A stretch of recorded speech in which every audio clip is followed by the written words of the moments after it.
Bonjour à vous, c'est Yann et bienvenue dans cette nouvelle vidéo dans laquelle je voudrais vous parler d'un défaut du vin qu'on appelle le goût de lumière. Alors je ne sais pas si ça vous dit quelque chose, je ne sais pas si vous savez à quoi ça correspond. Le but dans cette vidéo, ça va être de vous présenter en quelques minutes, on va essayer de faire court, qu'est-ce que c'est que ce goût de lumière, comment le retrouver, comment il se forme, dans quel type de vin il peut se développer, voilà, toutes ces petites choses autour du goût de lumière. Alors, juste pour vous donner un peu un cas concret, pour vous mettre en situation, imaginez que vous prenez un petit apéro, un champagne en apéritif, tant qu'à faire, et vous êtes en extérieur, vous êtes au soleil, et vous partagez une petite flûte de champagne.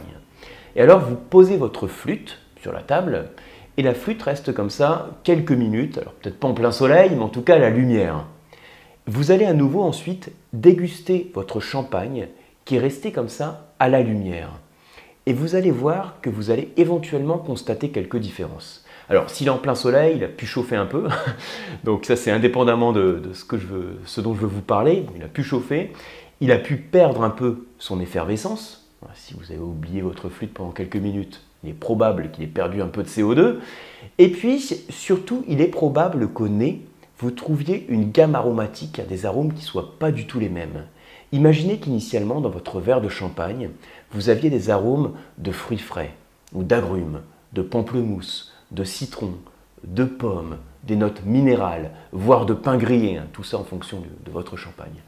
Au bout de quelques minutes, ça peut être 5 minutes, quand le champagne est resté en pleine lumière, il est probable qu'au nez, vous n'ayez plus ce côté fruité qui soit aussi marqué. Et dans certains cas, vous pouvez aussi constater quelques notes qui vont vous évoquer éventuellement ce qu'on appelle d'habitude la réduction. Ça peut être assez désagréable au nez, ça peut évoquer éventuellement le chou-fleur, c'est dû au composé soufré. Mais même si ça s'apparente à un arôme de réduction, ça ne peut pas être de la réduction, parce que la réduction, c'est quoi? C'est le contraire de l'oxygénation. C'est quand le vin est fermé, donc la bouteille est fermée, elle est en réduction. Le vin est en réduction dans sa bouteille, il peut développer certains arômes de réduction, et il a besoin de s'ouvrir, de s'oxygéner.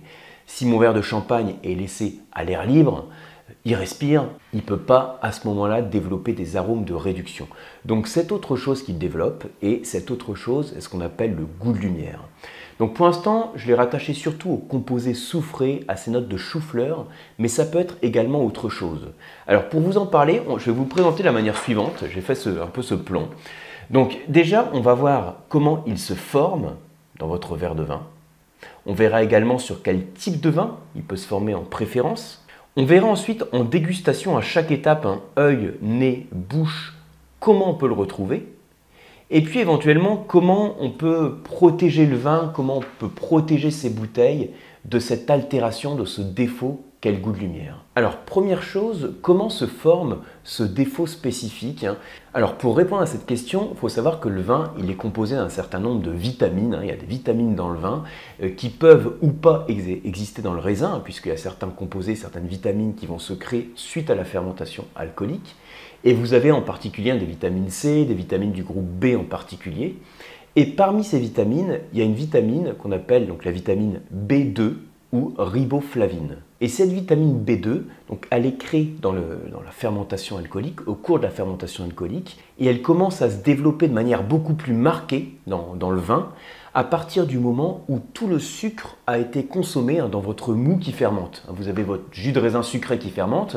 Au bout d'un moment, il n'y a plus de sucre, enfin en tout cas moins de sucre, puisqu'il se convertit en alcool. C'est le principe de la fermentation alcoolique.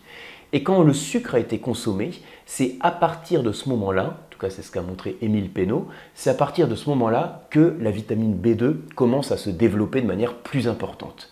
Et il se trouve que cette vitamine B2, c'est le petit schéma que je vous ai mis là, cette vitamine B2, quand elle est mise, alors c'est pas forcément au soleil, j'ai fait un dessin de soleil parce que c'est plus facile à faire, mais de manière générale, quand elle est mise à la lumière, elle va devenir instable en fait, elle va se dégrader. Et en gros, pour faire simple, elle va en fait engendrer des réactions chimiques dans le vin qui vont dégrader certains composés qui sont présents dans le vin et qui vont créer de nouveaux composés aromatiques. Donc il y a des nouveaux arômes qui vont être créés. Tous ces molécules fruitées, les esters en particulier, vont éventuellement aussi se dégrader à cause de la sensibilité de la vitamine B2 à la lumière. Voilà, c'est pour ça que je vous donne l'exemple tout à l'heure de votre verre de champagne qui est à la lumière et puis qui va commencer comme ça à se dégrader. Et ça veut dire qu'on va y voir une évolution de ce style que j'ai représenté ici. Donc on va avoir au départ, ça c'est le vin au départ, quand il n'y a pas de défaut, pas de souci on va dire, on a des notes de fruits avec de la fraîcheur, des fruits frais. Et puis au fur et à mesure que le vin s'altère, qui développe ce goût de lumière, on va avoir d'abord une perte de cette fraîcheur aromatique, de ce fruit, une perte du côté fruité. Et on va avoir, alors ce que j'ai mis ici entre guillemets, réduction, c'est pas de la réduction, je l'ai dit tout à l'heure, puisque le vin respire, donc c'est pas de la réduction, mais c'est l'apparition de composés qui évoquent cette réduction. Et puis ensuite, il n'y a plus de fruits, et c'est là qu'on va avoir vraiment des notes beaucoup plus désagréables qui vous mettent complètement sur la piste d'un défaut du vin.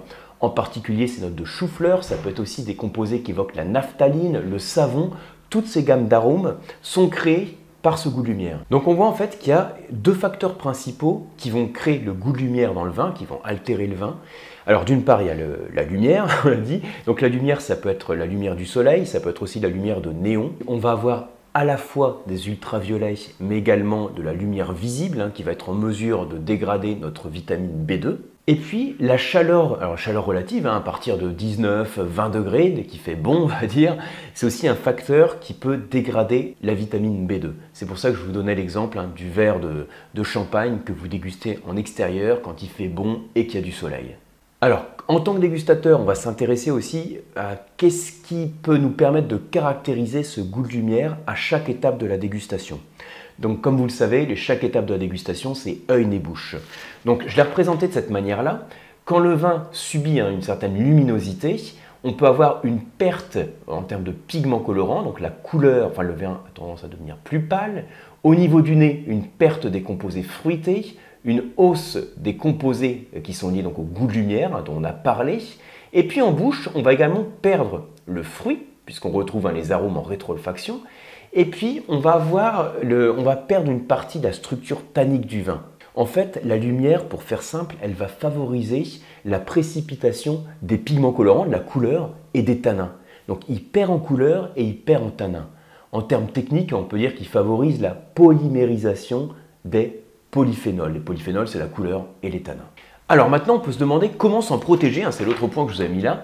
Alors, quand vous avez un verre de vin, votre verre de champagne qui est resté au soleil et qui s'est altéré, c'est mort. En général, s'il développe ces composés, ces arômes, ces défauts qui sont perceptibles au nez, vous ne pouvez plus revenir en arrière. Par contre, on peut faire en sorte de préserver le verre de vin avant qu'il subisse le goût de lumière et se demander aussi qu'est-ce qui rend le vin vulnérable au goût de lumière. Et alors, j'ai fait en fait ce petit schéma, ce petit graphe. Vous voyez, en fait, ça c'est la sensibilité du vin au goût de lumière. Moins, plus. Les vins les plus sensibles, c'est ceux qui ne sont pas protégés par les tanins. Les tanins, c'est un effet protecteur sur le vin. Donc les vins qui n'ont pas de tanins, cette substance qui donne un côté râpeux au vin en bouche quand vous avez la langue qui accroche au palais, c'est donc une substance végétale qui est caractéristique des vins rouges. J'en ai parlé plein de fois sur cette chaîne. Donc vous n'allez pas les retrouver sur les blancs, vous n'allez pas retrouver sur les effervescents, vous n'allez pas retrouver sur les rosés. Donc les vins qui sont les plus sensibles à cette altération due au goût de lumière, ce sont les blancs, les bulles, que j'ai pris pour mon exemple du champagne en intro, le rosé. Et ceux qui sont les moins vulnérables, ce sera les rouges. Alors j'ai mis également les vins doux. Pourquoi? Parce qu'on constate en fait que cette vitamine B2 qui est à l'origine de la création du goût de lumière, souvenez-vous, c'est la B2 qui s'altère sous l'effet de la lumière, eh bien elle se développe dans le vin à partir du moment où les sucres sont consommés dans la fermentation alcoolique. Je l'ai dit tout à l'heure. Et donc, si vous avez en fait un vin avec du sucre résiduel, donc un vin moelleux, un vin liquoreux, il y a du sucre qui est encore présent dans le mou et qu'on va retrouver également dans le vin au final. Donc en fait, le fait qu'on ait encore du sucre qui soit présent, ça empêche en grande partie le développement de la vitamine B2 dans le vin. Et donc, on n'a pas cette vitamine qui peut s'altérer puisqu'elle est moins présente que sur un vin blanc ou sur un vin rouge. Petite parenthèse d'ailleurs, vous connaissez peut-être ces vins doux naturels, du roussillon, ces banyuls, ces moris qui peuvent être vieillis, donc des bonbonnes de verre qu'on met au soleil. On va profiter en fait de l'altération qui est due à la lumière, donc la lumière visible principalement, qui va favoriser certaines évolutions dans le vin, ce qui va permettre de développer aussi ces notes de rancio caractéristiques de ces vins élevés en contact avec la lumière. Donc vous voyez qu'on part du principe que ces vins doux naturels, de par leur sucrosité, de par leur alcool, vont être moins vulnérables au goût de lumière, voire pas du tout, par rapport au champagne dont je parlais tout à l'heure. Alors dernier point que je voulais vous dire avant de conclure pour cette vidéo, vous savez que j'ai donné l'exemple du verre de vin parce que le verre qui est en contact directement, enfin qui a l'air libre en fait, qui est en contact avec la lumière, va s'altérer beaucoup plus vite que le vin qui est en bouteille. Parce que le verre de la bouteille va protéger le vin de cette altération, va le protéger en partie. Alors en fait, en fonction d'ailleurs de la couleur de la bouteille, on a plus ou moins de sensibilité. Si le verre de la bouteille est transparent, il va être beaucoup plus sensible au goût de lumière que si le verre de la bouteille est vert ou que s'il est marron. De même, le facteur épaisseur peut jouer. Si vous avez une épaisseur, donc un verre qui est très fin ou un verre qui est plus épais, ça va également protéger le vin de cette altération. Parce qu'en fait, derrière le verre, il y a très peu d'UV qui vont passer. La lumière visible va passer, mais il y a très peu d'UV. Ce qui explique aussi que derrière une vitre, si vous êtes au soleil, vous allez très peu bronzer parce qu'il y a peu d'ultraviolet qui passe finalement. C'est surtout la lumière visible qui est là. Donc pour le vin, c'est pareil. On va freiner, on va stopper une grande partie des ultraviolets. Et donc le vin va quand même s'altérer, mais il va mettre plus de temps que s'il était simplement dans un verre en contact avec l'air. Dans un verre, il peut s'altérer très vite, je disais dans le contexte de l'apéro, en quelques minutes, il peut s'altérer.